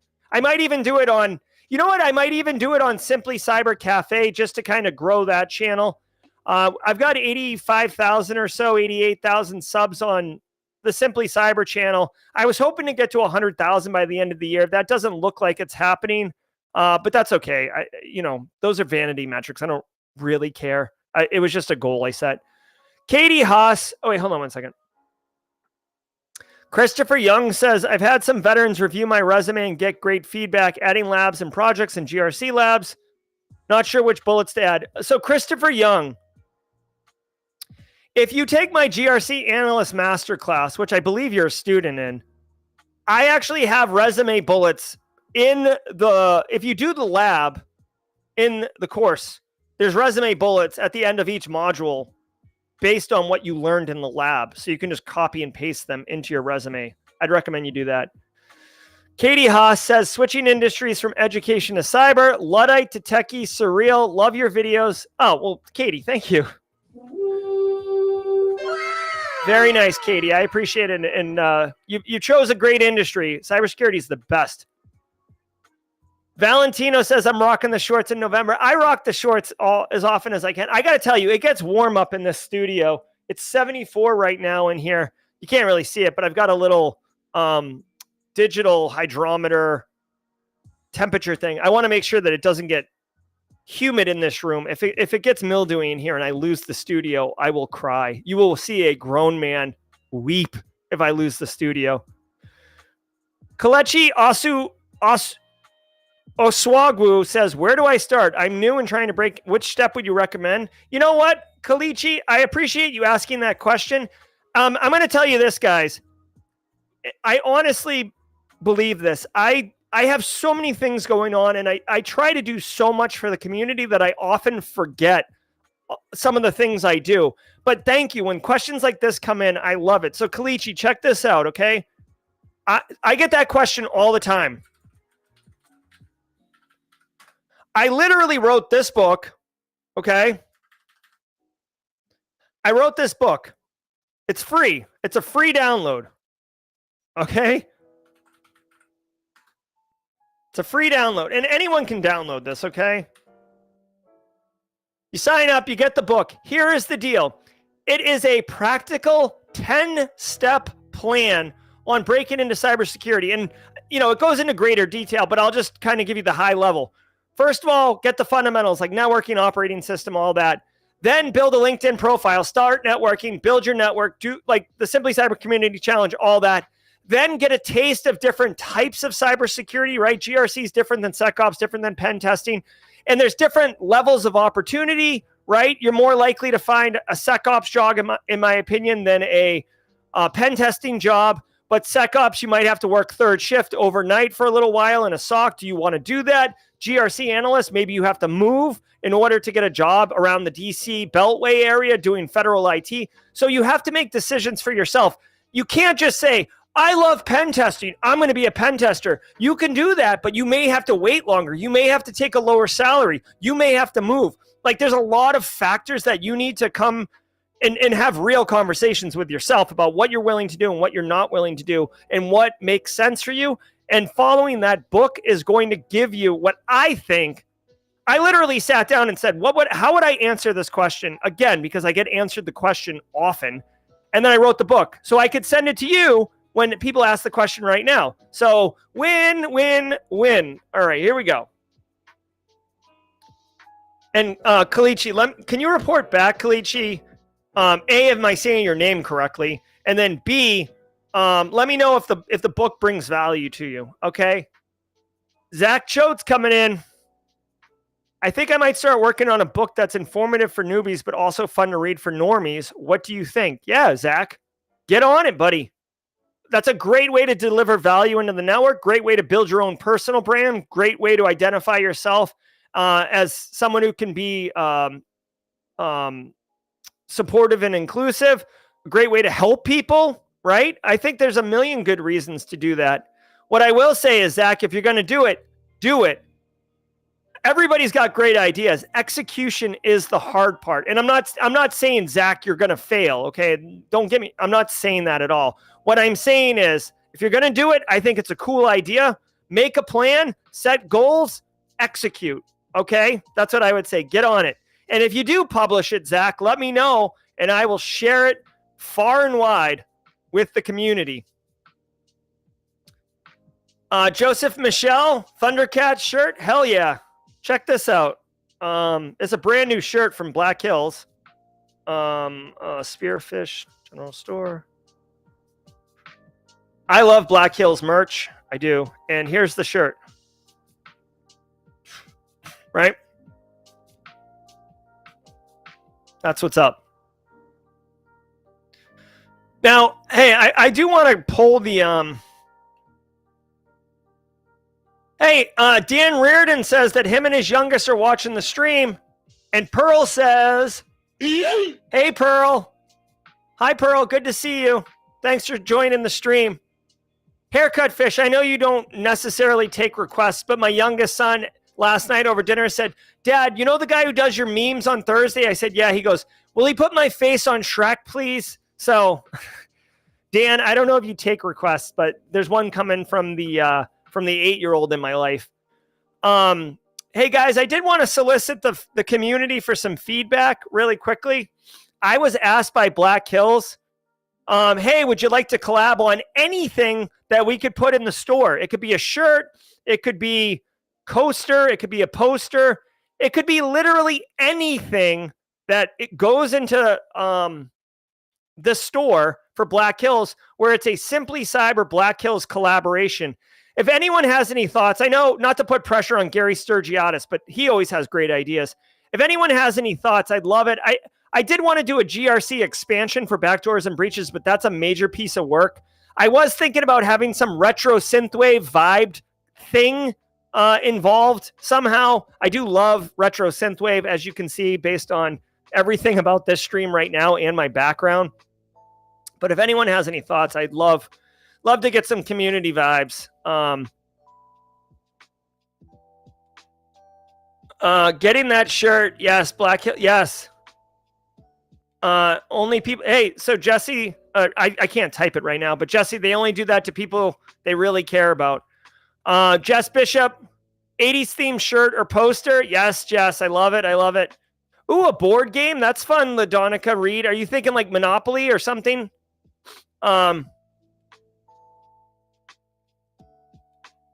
Let's see. I'm just looking back through chat right now. Currently considering making content on TikTok. This is Six Spades.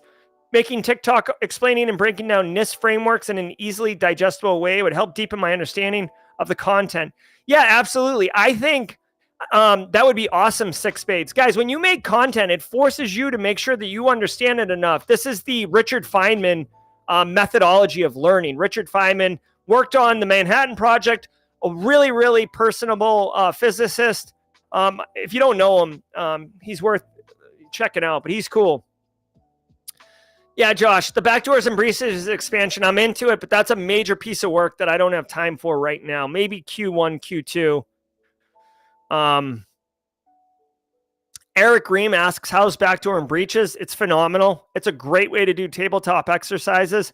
There's actually a online simulator, but you can also get like a play mat. So it's like Dungeons and Dragons style.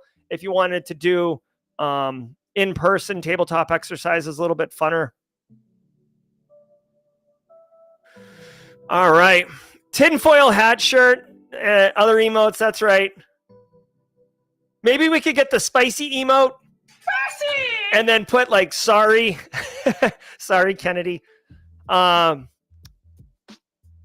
Yes, Valentino's right. Richard Feynman was amazing. Oh, here's the site. I'll drop it in chat right now. Who asked that question? Adore Blaze. Here, let me see. That's the link. Here, I'll put it back on screen. Six spades, questions are tattoos. Still a big no-no in the field. I plan on getting some, but want to show it. If I should learn how to cover it up with makeup or no. No, I would say, in my opinion, and chat, this is definitely a community-based question. John Wayne with the Trivial Pursuit. I like that. Six spades, tattoos are not really frowned upon anymore in the industry. What I will say is if you are a pen tester, there's a lot more leeway. Personally, okay, this is my old man personally speaking here. Tattoos from the collar down, so your arms, your legs, your chest, your back, that's okay. Where you start getting into some, like, it could impact you, even though nobody's going to say it out loud. Neck tattoo, like where, like neck could be sus. And face tattoo. If your face is tattooed, if you have like no regrets tattooed across your forehead, that's going to be highly problematic for you. Cool tattoo on your arm, less likely. If it were me, I would wear, if I had my arms tattooed, I would wear long sleeve shirts during the interviews. Once you get hired, it's fine. Nobody is pushing back on tattoos in 2023. Fun fact, a little extra Tidbits Tuesday. I have a lower back tattoo. Long story behind that, but yes, I actually have multiple tattoos for those who are interested in knowing, but one of them is a lower back tattoo. All right, let's check it out. I do have a video for that. I do have a whole tattoo video. I'm not going to put a link to it in chat, but if you go find my live stream, I never pulled it down. I did an entire video on tattoos in the workplace and is it taboo? And I show my tattoos. A lot of people, that was actually a really fun stream. If you guys remember, we all showed our tattoos. A flaming donkey shirt. Anusha, good call. I like that. A fraud shirt. Very nice. I like that. Thank you, Hemoglobin. Scotty Scott says a tinfoil hat. Trying to break into the Black Hills for a shirt. I like it. I like it. Pearl just said, welcome to the party, pal. Welcome to the party, pal. Welcome to the party, Pearl. I like it. No regrets, tramp stamp. Jerry, who knew? Exactly, Roman Charleston. In my defense, can I just tell you guys, in my defense, I do have an explanation for this lower back tattoo, okay? I got the lower back tattoo. I feel like I'm justifying this to you guys. I got the lower back tattoo in 1997, okay? I was a wrestler in high school, and I was actually a little buff, okay? And when you're wrestling, you wear a singlet, but when you're not actively, on the mat, you take the singlet and you unwind it and you kind of let it hang down and like your upper body's exposed and you're showing off all your muscle. And when you're 17, you think you're hot crap, right? And because the singlet would stop at your back, a lot of us on the team got back tattoos, lower back tattoo, because it sat well. Now, in 1998, 1999, there was a huge movement for women to get lower back tribal tattoos. And it basically eclipsed it being cool for wrestlers to get lower back tattoos.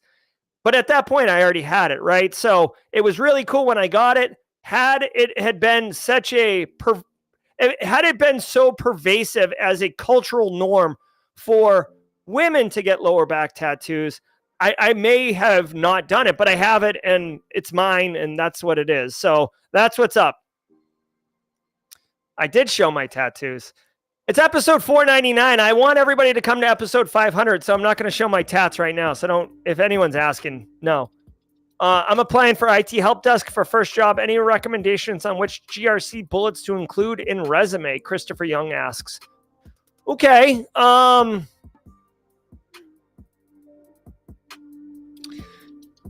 Christopher Young. Maybe the information security awareness bullets would be good because you will be talking to the business quite a bit. You will be sharing those, best practices and stuff. That could be good.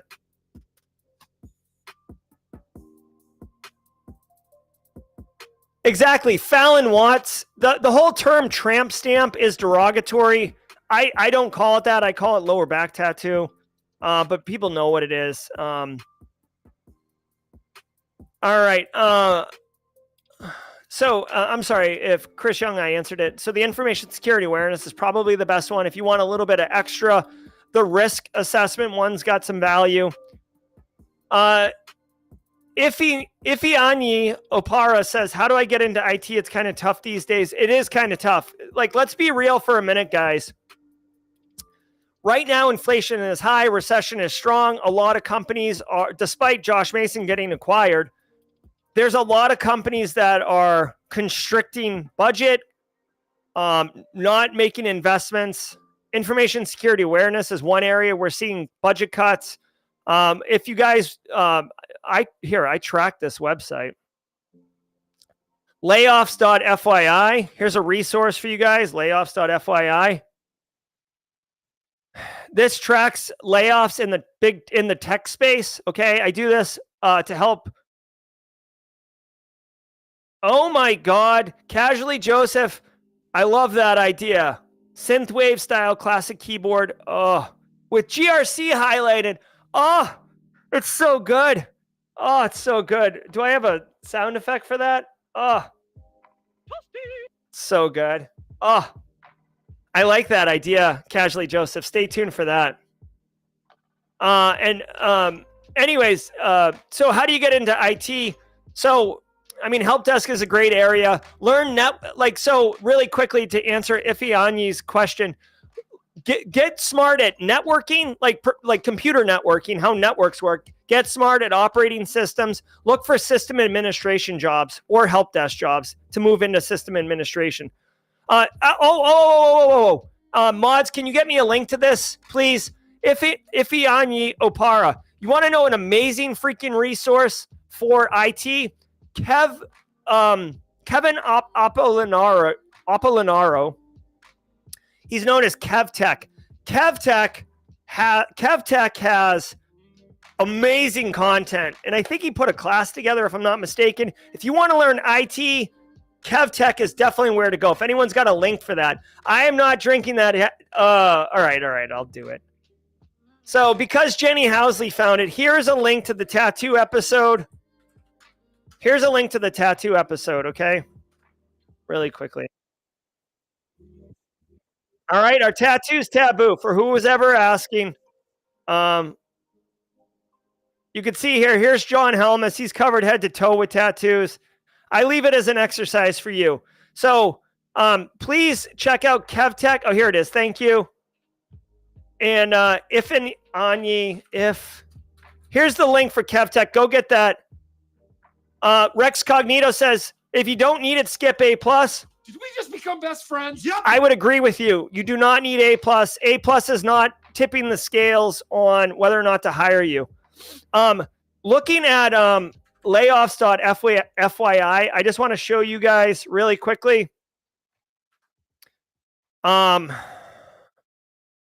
Okay, I'm looking here.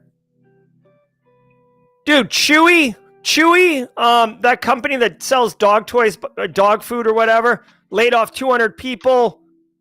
Some of these at Amazon laid off a bunch of people. It doesn't say how many though. Carta, they laid off some people. I like to look at the ones that are like big cuts. Nextdoor, you guys know Nextdoor. It's like your neighbor's social media thing. They laid off 25 people. OpenSea, the NFT, here's a big surprise that's shocking nobody. They laid off 50% of people. This used to be like the hotness back in the day with NFTs. 50%. See you later. That's probably an indicator of worse to come. Splunk laid off 7% of people. This is on the back of the acquisition by Cisco, so this is probably redundant staff. Even though they said they weren't going to lay anybody off, I bet you they'll wrap it in a different clothing, but that's what's up. Exabeam is a security vendor. Done. F-Secure, 70 people out of here. Okay, anyways, I recommend you guys. I don't know if you can see it, but oh my God. I don't know if you can see it, but I literally keep it as my hotbar layoffs. .fyi. Another thing I keep on my hotbar, by the way, is swipes. This is Castle. This is one of the leading companies that does swipe badge readers in the United States. To me, this is an indicator of how healthy return to work is, or return to office initiatives. Look at this. Average across 10 major metropolitan cities is 50%. 50% of the workforce, 50% of the workforce is returned to the office. So if you want to, I don't ever want to return to the office, okay? Ever. But if you're trying to wonder whether or not return to work, return to the office is a thing, this is where it's at. Chicago leads the way. Chicago Metro, 55%, and it's trending upward. We got a lot of Texas, Houston, Dallas, Austin. Okay. These are two sites that I keep on the regular because I find them very interesting, very fascinating. All right, let's keep going. We're doing a little bit of an extended jaw jacking because it's Thanksgiving break. Why not? Small businesses and locally owned businesses are looking for IT and don't know it. A good point. It's hard to get a small business to pay you a decent salary, but it is a good place to get it. Ms. Julian doesn't ever want to return to the office. So happy to be with a company that does remote workforce. Absolutely love it. Ms. Julian, I'm right there with you. Sean Spratt says desktop cybersecurity calendar, a calendar with daily cyber tips, trivia, and important dates in history of cyber would be an informative and useful desk accessory. This is good. Hold on.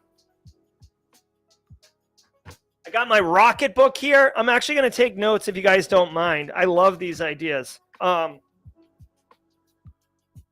And I'm going to write them down. I know I missed a bunch. So if anybody has thoughts here, desktop calendar.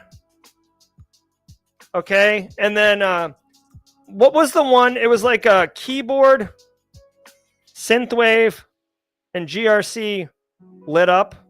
I like that. Trivial Pursuit, Cyber Trivial Pursuit. I like that. Although that's a massive amount. ChatGPT would have to help with writing those questions because you need like hundreds of questions. If there were any other cool ideas, mods, or regular chat, please let me know, and I'm going to document them. Yeah, Joseph Michelle, you can absolutely do a SOC from remote. Mods, can someone grab me the Stacy Loki, Jess Bishop SOC SC live stream working overnight video so I can provide that for Joseph Michelle. Black Hills flag. So Roman Charleston, are you thinking of Black Hills Simply Cyber flag? I like that.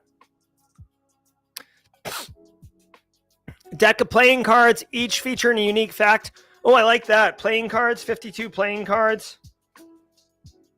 And SC, BHIS. Maybe like the Joker could be John Strand, huh? Elon's mandatory return to office. Musk attended the last X all hands remotely. Oh my God. What a clown baby.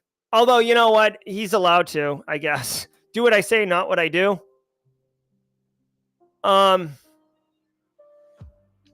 me out of the soy, but the gingerbread part sounds good. Casually Joseph weighs in. Josh said he would help with the Yeah, no, Jess Bishop, I appreciate Josh helping with that deck. It's just, that's a major piece of work that would need a minute. Hold on, is this the link right here? Oh, here it is. Yes. Thank you, Josh Mason. So Joseph Michelle, here is community members, and probably look for them to be featured on the new Monday community member spotlight things. Stacy Loki and Jess Bishop. Now, Stacy and Jess both work in a SOC. They both work remotely. Now, I asked them to come on because they work third shift overnight. But if you watch this, Joseph Michelle, you will get value on working in a SOC remotely, okay? And they provide all sorts of really good insights and tidbits too. Thank you, Stacy. Thank you, Jess Bishop. Jess Bishop is in chat right now, by the way. Shout out to Jess Bishop. Oh my gosh, Alpha Sierra. I used to commute in DC. Ugh, so nasty. It did not look like this. It did not look like what's going on my screen in the back. Hey, really quick question while we're queuing up more conversation.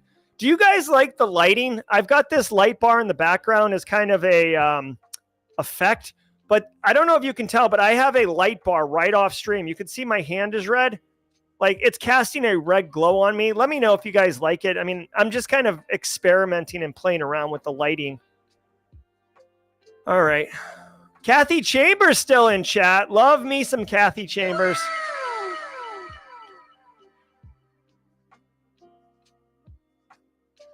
All right, looking here. Casually Joseph, tired, LOL, been doing plenty of homework, trying to enjoy Thanksgiving. That's right. You know what? Let's talk about Thanksgiving dishes people don't like. I've always been kind of weirded out by the marshmallow on top of the sweet potatoes. I'm not a marshmallow person, so I think that's the problem. Thank you, Upgrading Jeff, on the lighting. Luke Canfield's got envy. Okay, I like the purple light bar in the corner yesterday. Thank you, Chris Young. Lighting is fire. Thanks, Marcus Kyler. Keith Ferguson, lights okay. All right. Miami Vice background themes. I'm so into retro synthwave, it's out of control. Kathy is awesome. Secure Bytes lunchbox, a lunchbox with built-in combo locks. Make it so your kids can't get to their peanut butter and jelly. Top 20 most underrated active threats. Okay.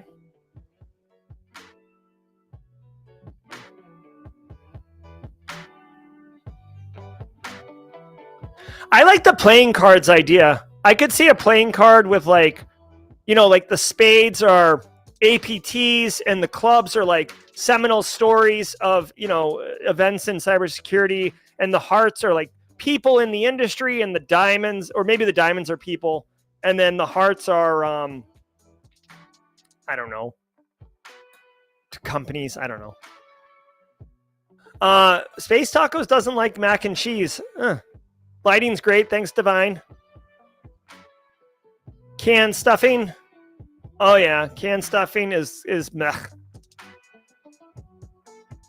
Marcus Kyler thinks the chair should be against the wall with the monitor, so when you do in-person interviews, you can do the monitor. So Marcus Kyler, you're not the first person to say that. Interesting. Hold on. Let's go.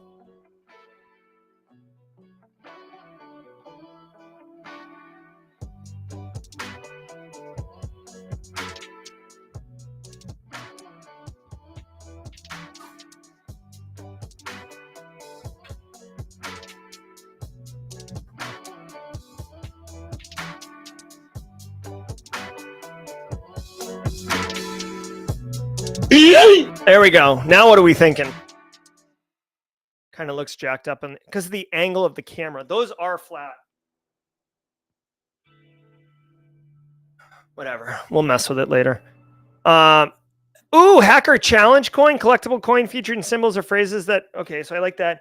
I actually was talking with Kimberly yesterday about doing challenge coins. Network Guardian Garden Gnome. Traditional garden gnome twist, designed as a garden, complete with miniature laptop and headset. Nice.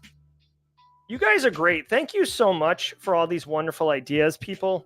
I'm honestly not that creative. It's something that I struggle with, and it sucks, but it does block the door, Peter Lee. Have a wonderful day. Be well, Jesse Johnson.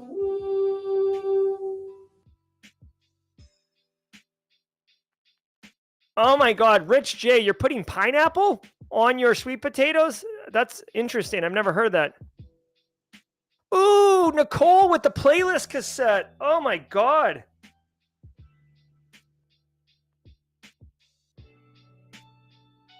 Nicole, oh, so good. So good. Let's see what else. The chairs need big googly eyes like Yeah, Josh Mason, let me know on the challenge coin. We definitely got to get that. Looks like you're about to do a podcast with the chair set up. Yeah. So Joseph Michelle, like the whole point of having this is because I want to do live video studio video podcasting. I bought the cameras. I got all the gear. I'm ready to roll. I just got to figure out how to set it up.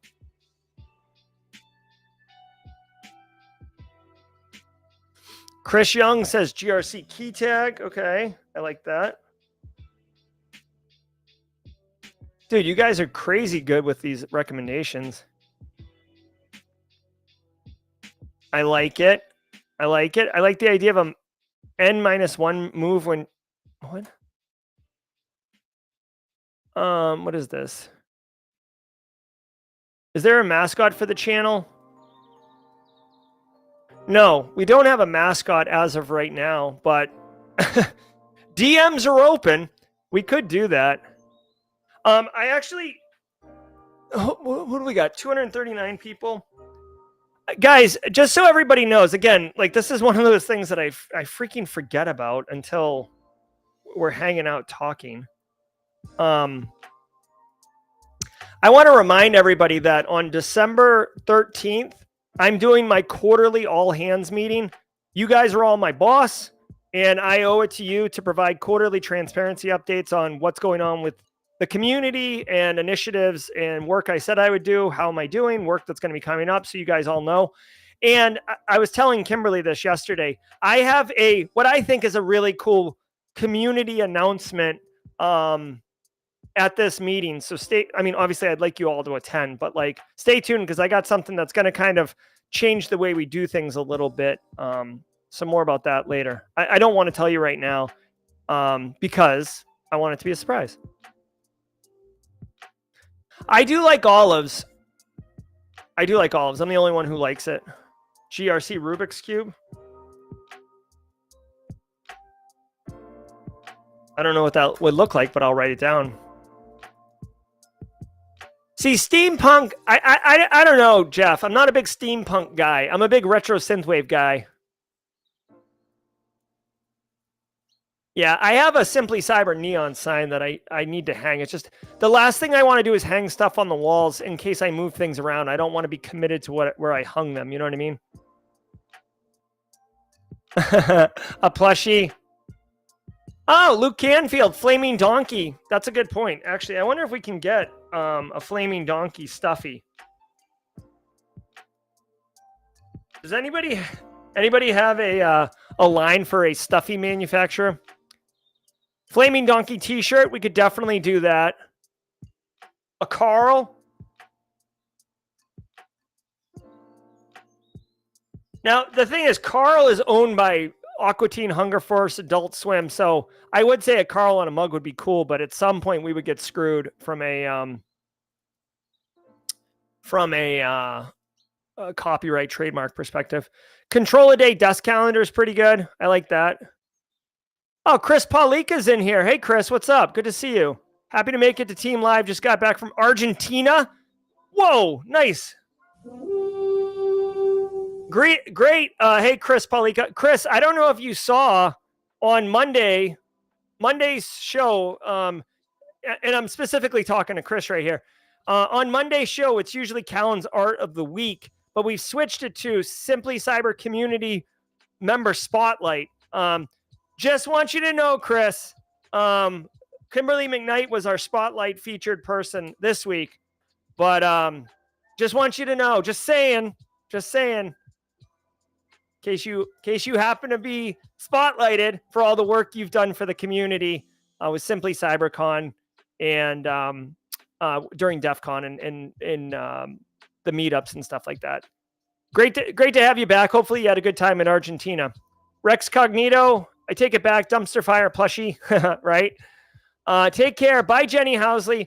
Guys, really quickly, if you missed the stream yesterday, I played World of Haiku. I played a custom-built range on Forge by Jenny Housley, our very own Jenny Housley, a.k.a. Safety Girl, and that range was phenomenal. Go check out that stream last night. It was awesome. You could do Carl if you design your own version. That's right. That's a good point. We need a meme of Jerry on the Age of Empires box. Take it easy, Josh. Be good. Tell Simon Lindstedt I said what's up, please. Pocket Prep app. Kimberly is awesome, isn't she? She is. Bye. Let's see. NIST theme Monopoly game. Oh, I like that. Hey, can I just ask the community, is it a bridge too far if we make Jen Easterly the Queen of Hearts? Is it a bridge too far? I just asking for a friend. Please let me know. Asking for a friend. What did Valentino say? How about a Buffer Auger Flow t-shirt? Oh, I like that.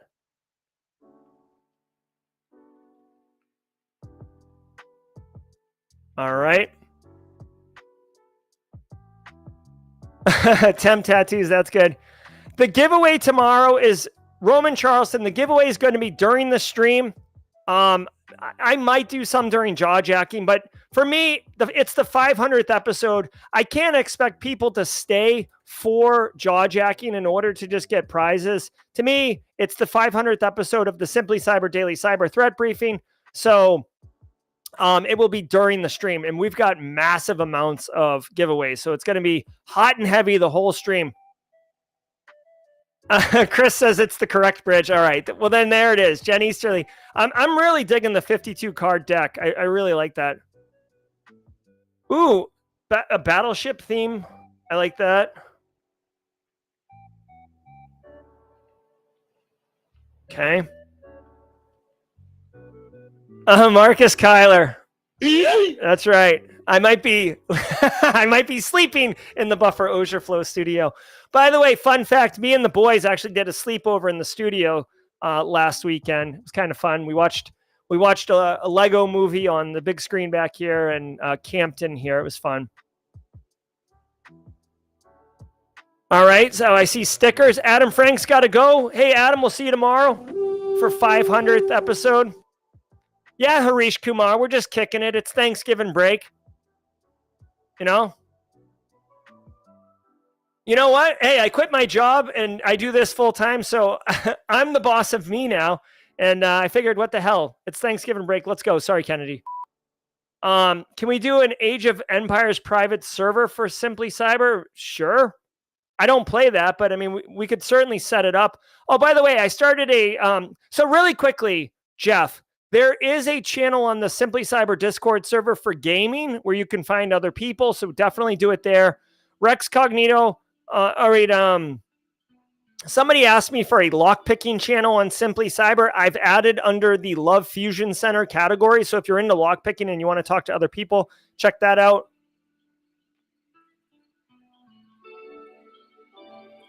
Yeah, I love jawjacking.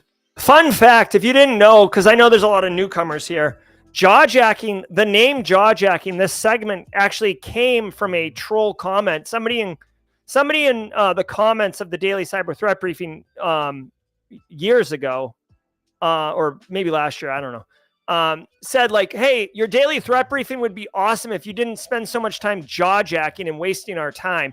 Like, I provided a link to a different cybersecurity news podcast to that individual, and I thanked them for their constructive feedback.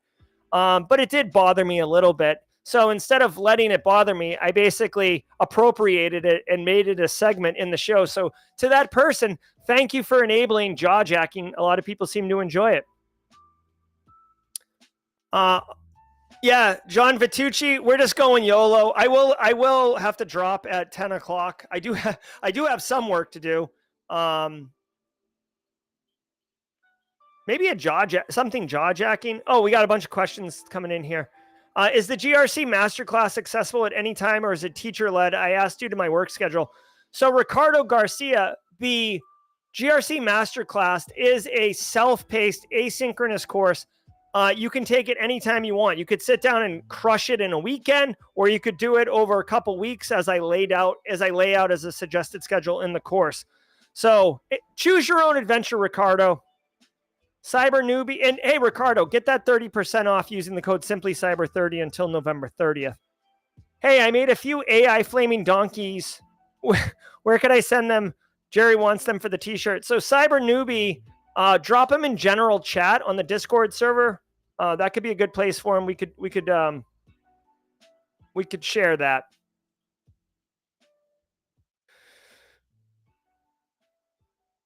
Christopher Young wants a jaw-jacking shirt. All right, I'll add it. Jaw-jacking shirt. Okay. So Jide E, yes, the Simply CyberCon attendance CPE certs was sent out. Thank you, Valentino. Send out, check your spam email, Jide.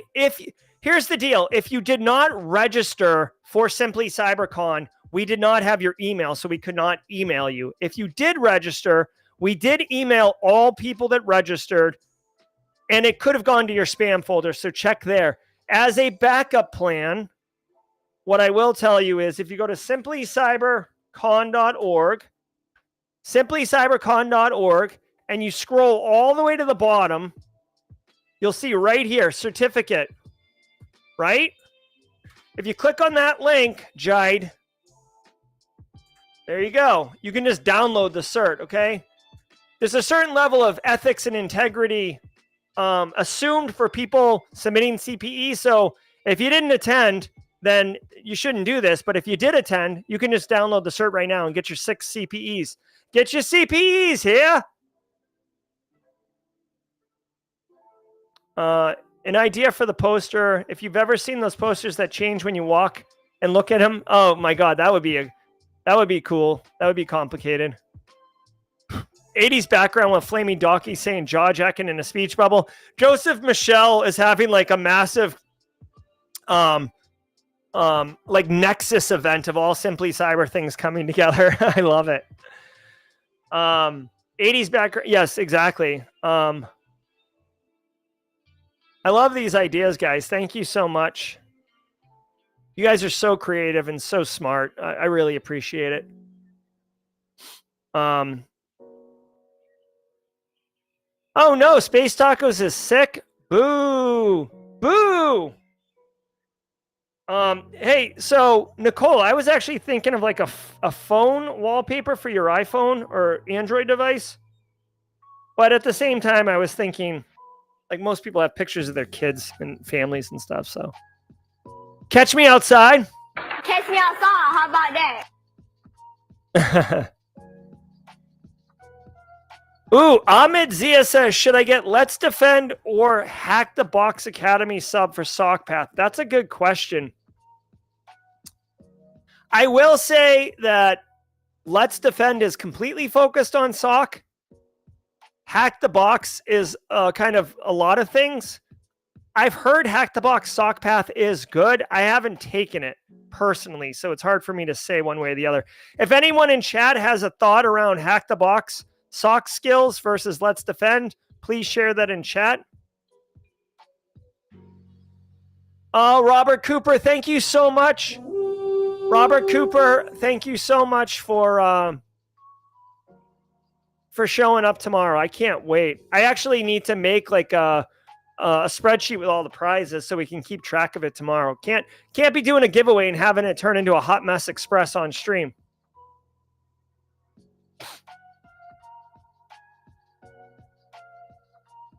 All right, guys.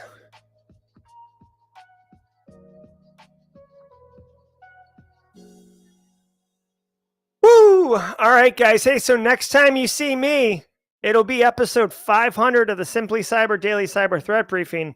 I'm excited. If you're here still, you're a Simply Cyber community member, and I genuinely appreciate you.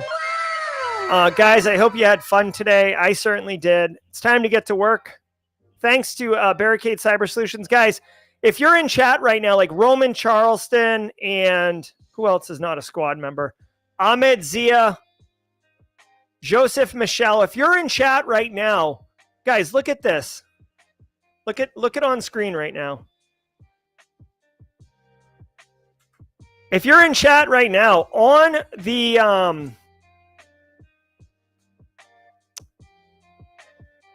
the chat, there's this like dollar symbol looking thing. If you click on it, right, there's this membership gifting thing, right? This is to buy gifts, but there should be something in here that says like accept gifts or something to do with accepting gifts.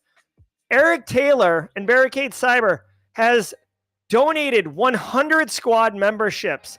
So there shouldn't be anybody in chat who doesn't have the squad membership because there's still a bunch to grab off the heap here.